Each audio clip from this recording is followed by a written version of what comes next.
Oh, what about Igor Ryzenson? Well, Dr. Igor Ryzenson. I'm sorry.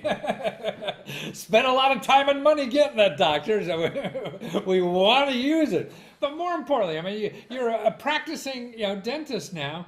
And actually, you know what I meant to mention earlier before we talk? I mean, it sounds like you're doing wonderful work in the rural areas of, Georgia and with the kids. And it sounds like by working on this clientele, you were looking for a product where people could keep their teeth better. You're like a one set of teeth, right? That's And that's why I work on them so much now since I married this lady here who has perfect teeth, yeah. And I'm trying to get there. But you've invented this device on the side that you just bite on it and it like power washes your teeth and flosses them all in 60 seconds and you're home.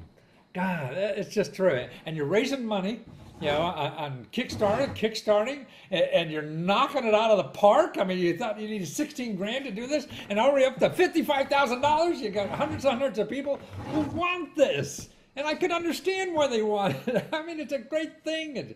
It's very reasonable, and actually you won an award already for this idea, haven't you? Yes. What was that award? Yes. You must be talking about from Modern Marvels. Right. I was one of the main contestants on the Invent Now challenge, Yeah. where in 2007 there were about 2,500 contestants that were trying out to be part of the Invent Now challenge on Modern Marvels. And they chose only 25 out of those 2,500. We were one of them. And we were one of the finalists. And Wow. that was a great experience. And I was able to meet a lot of very important people. One of them being Steve Wozniak, who I was the able Apple to guy, one of the literally inventors, stand right? in front of. Yeah. That's right. Literally stand in front Wow. of and talk for about 7 minutes or so about my invention right in front of him. And that was quite an incredible experience Yeah. in and of itself. You can only imagine. Right. Oh, that's fun. From that point on, I've been very motivated to really make this a reality and get this product into people's hands. And so I have been doing everything I could. And now we've come to this point where Kickstarter exists, which didn't exist in 2007. Absolutely. And only 3 months ago were we allowed on Kickstarter to create or to get the category of medical device I see. So up and running. So it's been extremely time pertinent, and we're just always following on the heels of technology.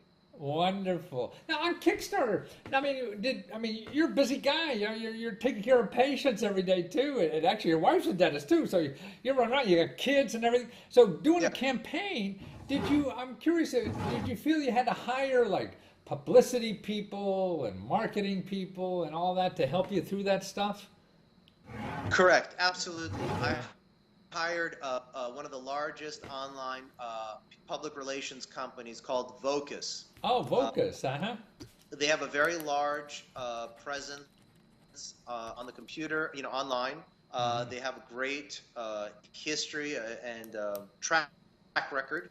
So I hired them. I was very happy to use them. I had a great contact person there named Aaron Apple, and he was the person who was instrumental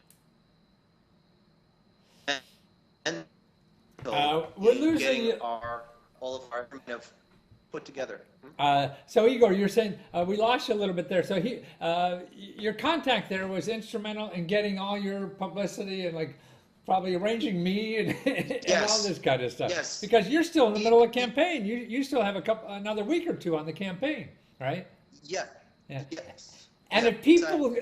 people Have another go, 10 days, and we're going to be rallying our energies into Facebook and into putting up boosting on Facebook, uh-huh, sending out emails to our backers already so I that see.